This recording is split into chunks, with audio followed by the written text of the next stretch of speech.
Welcome to Incorruptible Mass. Our mission here is to help us all transform state politics because we know that we could have a state and a legislature that truly supports the needs of the 7 million of us who live here.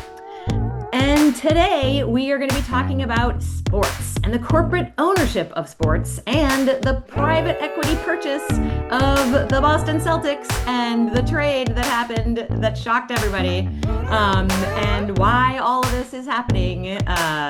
The TLDR, of course, is late stage capitalism.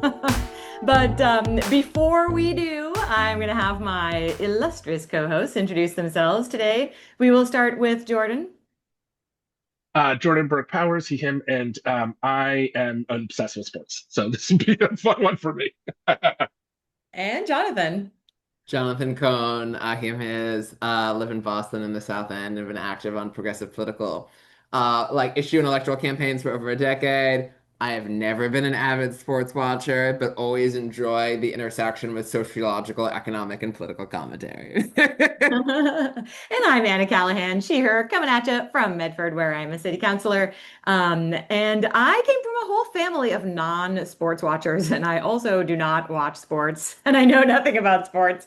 So I think, Jonathan, I don't know if I would speak for you, but for sure my role is going to be to ask all the dumb questions because it's all new for me.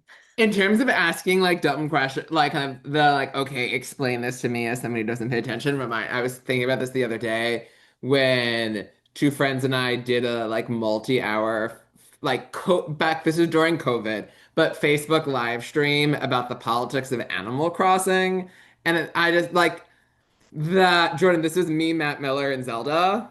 Yeah, I know who exactly it was. I'm sure and Kara probably watched, and I was just like, okay, I know nothing about this, so I'm just playing the one who asks questions. All right. Well, we're going to dive right in, and the first thing that people want to understand, I'm sure, is what the heck just happened with the Celtics? What? Yes. So I think the important thing also for those of you who aren't sports fans but listen to the politics, this is going to turn back into politics, we promise. Yep. So there is a tie-in to the fact that legislators should and could be doing something. But essentially, for those who aren't sports fans, one of the best players, arguably the best player, though arguably, for the Celtics, but one of the two best players for the Celtics, Jaylen Brown, was traded to the Philadelphia 76ers for not much, did not get a good trade. And so his contract now goes to the Sixers. And what is important is that the Celtics were recently sold for the most money ever for a team. It was $6.2 billion. Billion, and because is a billion with a B? I just want to make sure. With a B. Yes, with a B, $6.2 billion. And because no person has that money except for maybe Elon Musk, right? But no one actually has that money because even he doesn't have real money. He has money he can leverage for value, right? So no one has that money. They go to the banks to backfill for that money. So they borrowed to pay for that sum almost the entire share of that money. And what does private equity do? Private equity buys things it can't afford it gets big loans to pay for it, and then it sells off the components to pay back that loan and makes the product worse, terrible, crappier, and make it as bad as people will accept, so that it can make the most money to pay back what it owes, and also to extract money, to take money out of the system to make themselves rich. So things like, Panera Bread used to be good, it's now terrible, it got bought by private equity. Joanne Fabrics was doing fine as a business. It got sold to private equity. They literally sold off all the pieces, including the thing that it was actually most valuable for, which was its properties, and closed Joanne Fabrics, even though people loved it and it was a great place for crafting, right? Private equity does take what? Toys R Us. Yep, similarly, Toys R Us, right? So it takes brands, it figures out what it can extract for money, and then it tries to make as much profit, both to pay back the big loans and also to make profit for themselves. So what happens when you do that to a sports team? You literally sell the contract, the money that you owe, and that is guaranteed money. It means they had to pay him one of the top salaries in the league. So they sold that off, as private equity always does, for basically pennies, so that they could pay somebody. And because it's all contracts, the people they would bring in would be rookies. So they buy league things would get paid less money. So you literally, this is what private equity does, right? It finds places that can save money and do the thing. So they have said basically what they've committed to, the Celtics ownership has committed to not winning, but to doing well enough that people will still buy tickets and watch it, right? So they want to do just enough to not make you mad, right? But just and keep giving them money, but not enough to win, which would require them to pay players who are good. And in some ways, a sports team in any city is a monopoly, right? I mean, we don't Yes. have another Yeah. basketball team. We have the Celtics. That's our basketball team. And so it's not like you can decide, well, now I'm just going to be, I'm going to pick some other sports team that's going to be my home team. Like you can't, there is no option. So they really have us over a barrel. Can I tag in with that? So this is one thing that when we were talking before, I was going to tee up as a question, Jordan. So we have this case where a private equity firm bought the Celtics, and then to put it as a background to that, what's always just kind of interesting to me, and this tags in with what Anna was noting, where sports teams effectively function as municipal monopolies over professional sports in a specific category. They are strongly identified with the city. They are not owned by the city, but they inspire city loyalty by being the one that is kind of hosted home team in that city. Who owned the Celtics before? One, I plead ignorance. I do not know that answer to that question. I will not win at Celtics trivia if that were to ever happen. Uh, and two, who are the common owners or the common owners or the positive uncommon owners in other places? Sorry, and I don't know what common Yeah. is and positive common. I don't know what those terms mean. Positive, when I said common owners, who tends to be the owner? Like, is it like it? For the example of, it's typically just one rich guy, is what I mean, Oh, and like common, right. as in like high Yeah, thanks. frequency, and then positive uncommon, meaning like the players own the team, or like the Mhm. city owns the team, or cases like Kind of. that are like Awesome. you're like rare cases, but they're like, oh, isn't this a better model, less capitalist model? Nice. Thank you for Yeah. making So make that make more sense. okay, so I want to correct also. It seems that it was only $6.1 billion. That's 6.2 You're billion. fired. That I can't is. So believe that you wrong. were spreading misinformation on the podcast, Jordan. um, so let's back up and say most historically teams were owned by a person. They were owned by a person, a family. And the reason they were owned by a family is because they were bad investments. you threw money in, and the people who gave you money were people who showed up, right, in person. So you had to have some sort of entertainment and do their things. And then radio changed that to a lesser extent, although radio was free. And then, but you could sell some advertising, you can get some more people in, right? So that changes a little bit. And so teams start to get more money, start to grow. And then TV revolutionizes this. So TV allows people to package deals and sell advertising and make in big money. And then once TV starts to work, that's some money that's big. And so teams start to grow. And that's when you get unions for the players, because the players then want a share of that. They want the ability to move around. They want some more rights. So unionization starts to happen to get some of that money, because otherwise the owners would keep as much of it as possible. The other thing to remember is that most places there's only 30 or so teams. So they have an interest in colluding together to ensure that players aren't paid, right? Like they Mm. both, but that was always broken apart because people, especially as you had more people owning teams, they saw it as like like rich people were like, I own this thing and it wins. And so they wanted to win. Right. So there was sort of these cross purposes, right? They could work together to collude to keep profits down, but also they had a personal interest to win. And so that personal interest to win meant that they also formed together to create associations, NBA, MLB, right, to things, so that they would both keep some control on prices, on how much they were paying people, but also they would still try to win. So traditionally, they were trying to win, and they were using the revenue generated from television and a little bit from sales in the stadiums to make money. Eventually, they started to figure out in America that they didn't have to pay for stadiums, that states would start to pay for stadiums because they're monopolies in those places. And so, for example, most Major League Baseball teams don't make money In fact, their only money is the money that the public gave them by purchasing a stadium and building it for Yeah. them. And so the entire value of the team is actually the stadium that the public paid for. So the public gave them their value, which is a whole other like Oh yeah, podcast that we could talk about. exactly. But essentially, um, the teams started to but the team started to grow and grow, and the money from TV and other deals continue to get exponential, especially as it went into international markets and other places. And so no longer is it the case that an individual person can own a team. And it's actually illegal in most of the leagues for there not to be a clear owner, but they have been waiving those rules, especially in the NBA, and allowing private equity, which is a group of people together to start to own teams. This happened first in soccer or international football, and then started to come to America and all these other places, and teams started to buy up, and then people start to own, right? They would sell off shares, but there'd still be a majority person. But then increasingly, there isn't a majority person who owns it, right? Like Wow. But who 50%. makes So now decisions it's if like, there's no majority? Like, how does that work? They so just have a one person has a manager. majority share, yeah, and they have a manager, but rather than 51%, it might be 35% or 29%, right? So they'll have the most shares, but not a majority. So you're seeing increasingly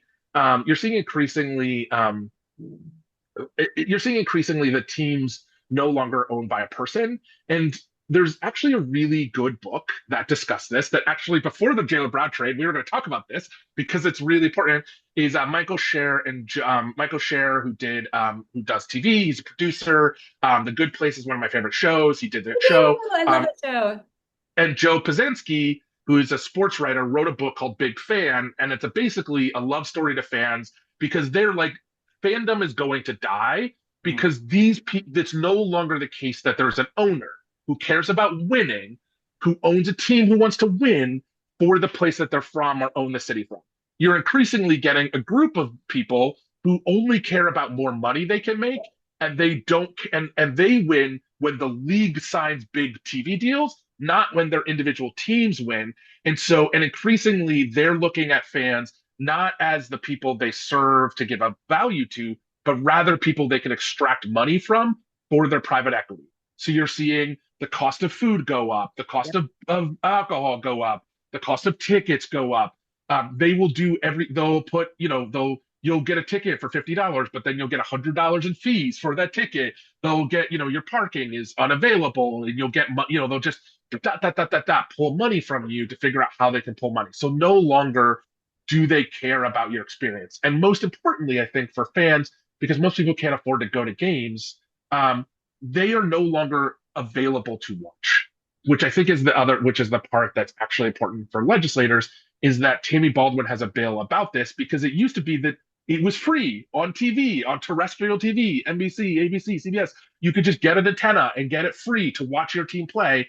And increasingly, they are selling it off to Netflix, to Amazon, to Peacock, but not NBC. And so you have to pay for a service to then watch these teams play. And so that's another way that they're extracting money from you for something that used to be free for you to enjoy on So your time. I'm curious about, I got two things. One, I want Jonathan's second half of his question answered about like what would be a different, better form of ownership. I want that one. But I also want to hear about Tammy Baldwin's bill. What is the stage of this bill? What does it say? Like all of those things, because that's Massachusetts, right? So, and what could any legislator be doing better? No, the Wisconsin. I'm so sorry. Yes, great. What could we do here in Massachusetts? And what kind of not only what ownership model would be better, but like what regulation or legislation would be good? Those are my two questions. So the first thing is that Steve Pagliuca, he owns the Pagliuca. Celtics, and he famously tried to run for office because he was such a big deal for delivering championships to the things, right? So you could own a team and be popular. And he sold the team. The act is called For the Fans Act. And I think this is important because I think progressives should care about people being happy and people like sports and they enjoy it. It's a way for people to get time off and enjoy things. And so that getting gobbled up, like other things are getting gobbled up, is both about late state capitalism and how people they're trying to make our lives miserable, but also I think it's something we could care about and win elections. People care Oh, about yeah. this. We could.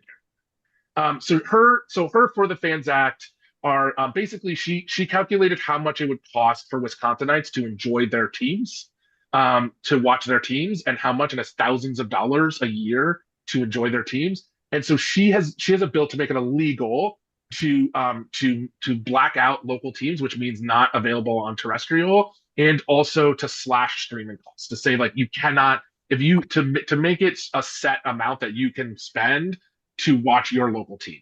So it's a way to bring back some of the money that used to be. And the important thing to note is that this isn't a free for all. This is all, these leagues are heavily, they are monopolies.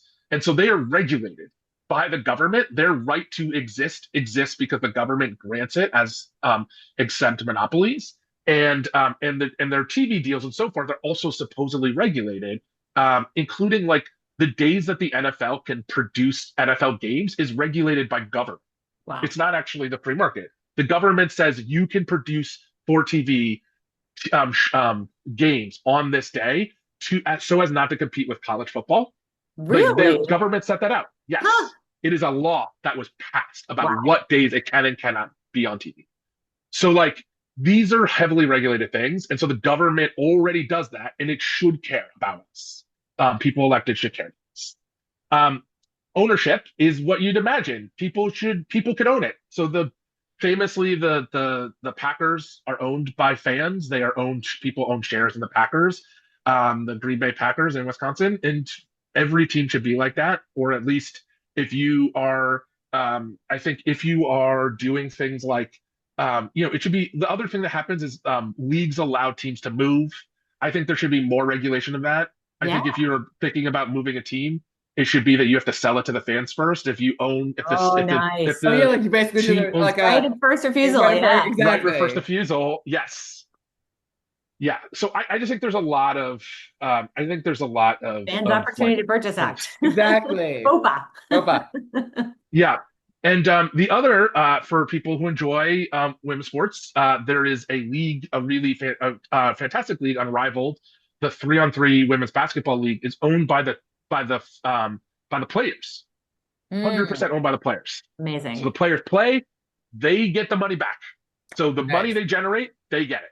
Well, and that's good, like incentive because they want to win, right? That really Right. Yeah. lends itself toward them wanting to win the games. Yeah, because I feel like Yes. when you have that clear investment, right? There, it also probably helps mitigate some of the corruption that can be in Yeah. attendance with the rise of sports betting. Oh my Because God. if That's so you bad. as the team own the team, Right. your success is very much so connected to the team's success, and it takes away like the corrosive rise of sports betting, which I think is like a I think it's disgusting how many states embrace that fully because it's just a cropped market with a bunch of negative downstream effects. The other thing I was going to comment when Jordan, when you were talking about like streaming services, etc., the thing that's always wild is whenever you have like the way in which we're like basically recreating cable television, but in a Yes. clunky way when it's like when you have combo streaming packages, or it's like if you have to pay money to all of these different streaming providers and you string it together, and it's like we're just creating a more expensive way of having cable TV than we did in the past. And it's just that's just designed for the companies to profit more from it. Yeah. Yeah. And I think it's I don't know. I like come to I have a whole other thing about the fact that they pushed us all to streaming and they are only making 30% of the revenue that they made when we were all on cable is like proof to me what I say all the time, which is that we talk about these people as if they want to make money. But they're actually really bad at making money because they don't know us, they don't care about us, they don't care about our Yeah. lives. Hmm. And they make decisions not based on making money. They make decisions based on what other people they golf with do. Yes, And they as all well. follow the lead and Yeah. nobody thinks about is this actually good or worth it? As well as I would say, not only is there that kind of just general like follow the leader bandwagoning element of it, is that in so many cases the goal is not profitability, the goal is control of a market. Right. Mhm. And Yeah, well said. that because that's the Amazon model, Yep. right? That's what Uber, like companies like Uber and Walmart. Lyft do. Exactly, Walmart, where the goal is your long-term vision is to completely run everybody else out Yep. and have controlled the market share with a promise to your investors that that will eventually happen Right. and you can recoup the money when you control the whole thing. It's also, this is again far afield from this, but it's why I always think about how like so much of the Uber Lyft business model is dependent on the promise of self-driving cars in the future, where the only Mhm. way for them to truly be profitable is if you cut out labor costs entirely. Yep. Yep. Yep. And so I think what's really important is that like as so this started not with a Jalen Brown, and we were talking about this beforehand behind the scenes. It was because I was having trouble watching the WNBA. Like the WNBA should be easy to watch, but I couldn't watch it because my streaming service didn't have a deal with NBC Sports local 10, and so then I couldn't watch the Connecticut Sun, which also got sold off by the league. And they're moving to Houston to be owned by somebody who's a literal racist, sexist, and LGBTQ person, a hate-filled person to own the team, which is fun. I think a women's sports team should be owned by somebody who hates all their players. That makes sense to me. But Yeah, totally.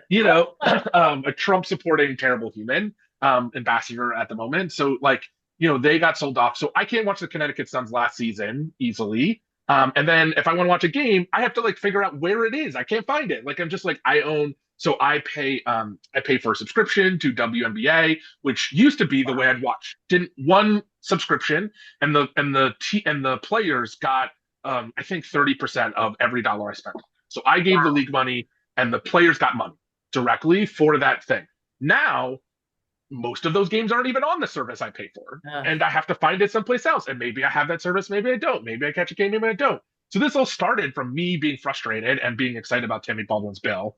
And then the Jaylen Brown thing happened. And I was like, oh, this is like proof of concept. This is exactly what we're talking about. And, I think for those of you who are just like, oh, well, this, like, whatever, this is going to come for whatever you care. Like, if you, like, if Even you, if you whatever don't you care care about about, sports, right? yeah, this is Yeah. coming for you. Like private equity like it's not enough to nibble at the edges of this. We need to regulate private equity mostly out of existence, but certainly into some confines of some rules.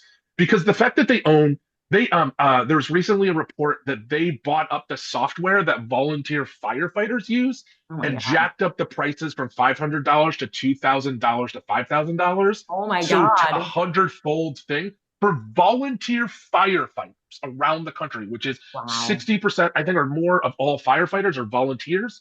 So, You can just imagine the guy who thought that up, and he's like laughing all the way to the bank and thinking yeah, what a great dude he is.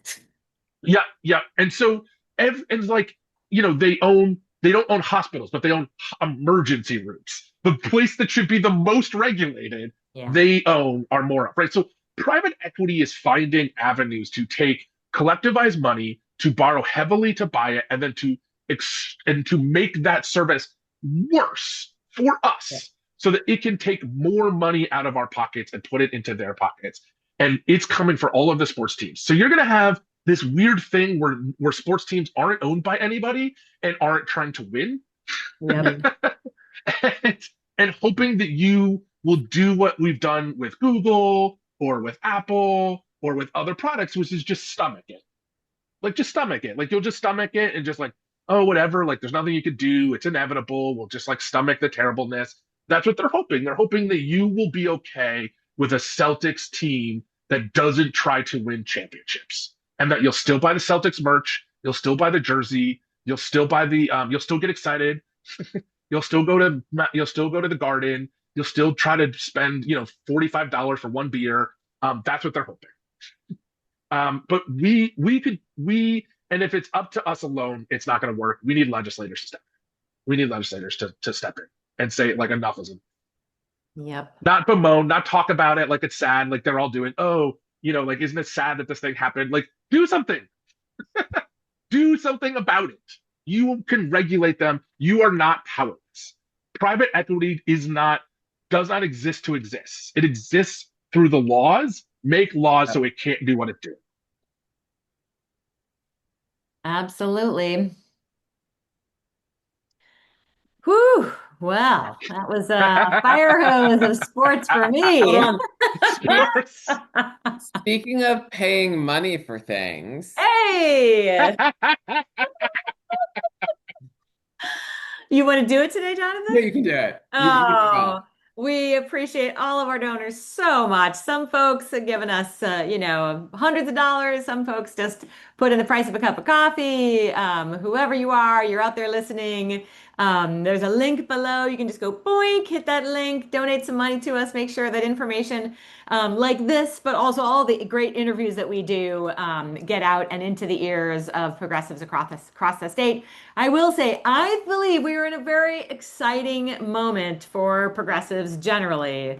Um, there's some progressive feelings on the rise across the it. country, and I am feeling hopeful. And we are one of the few media outlets where you Mhm. can expect to hear the real news of things that you may not hear anywhere else here in Massachusetts. So donate to the show. None of it goes to us. All goes to our lovely young people who help us with the editing and the music and all of those other things. And on that note, I think I will go to each of you for a final word on the terribleness of corporate ownership of sports. Jordan, do you Jonathan. want to start? Oh, Yes, I have a statement that my wife, who is I've heard nothing else except about this. So she said to just remember that the Drew and Lauren Holiday Fund released a statement and a photo with Brown that said like with their jerseys changed, but our commitment to Boston stays the same. Jalen Brown and Drew Holiday and Lauren Holiday have they have funds, they have nonprofits that do like genuinely really great work in the community. The thing that's so disappointing about this for a lot of sports fans isn't just because of the stupidity of hurting the Celtics, but Jalen Brown was just a absolute he just brought so much black joy. He cares deeply about people in the community. He has invested really smart ways in trying to build up the black community in Boston, and not just the black community. He's really helped young people. His fund has done some really great stuff, thinking about supporting young people, people at the margins, people who need a little leg up. And so he wasn't just like a rich guy who played basketball, which some of them are, some of the players are. He was somebody who like really wanted Boston to be a better place. So his nonprofit's still doing great work. So just like if you are in an opportunity to support it, it's a nice way to say goodbye. Wow. And thanks for the good work. Yeah. I'll make my parting comment that private equity is a scam. It should be regulated out of existence. Any campaigns that are largely funded by private equity are probably also scams. And mine is really, I think I already said everything that I'm going to say, but I'll say it again. I'll say late stage capitalism sucks. They're coming for everything we care about, everything. And this sports thing is just the latest. And it really is an opportunity because once they come for your sports, people get pissed. And if people are pissed, then they're going to start voting, we hope, for the lefties, right? The They're lefty going to vote caucus. for the politicians who want to do something about it. So it's an Yes. opportunity for people to pick up an issue. Yeah, and it's an opportunity. I'm going to say this to all those out there who may be in elected office or thinking about being in elected office. It's time to be bold, right? Hmm. It's time to stick to your guns. It's time to not take the corporate money, to like be aware of the winds, the way the winds are blowing, and the winds are blowing toward the folks who do not take that money, are going to do what is best for the vast majority of people and not for the wealthy and the rich and powerful.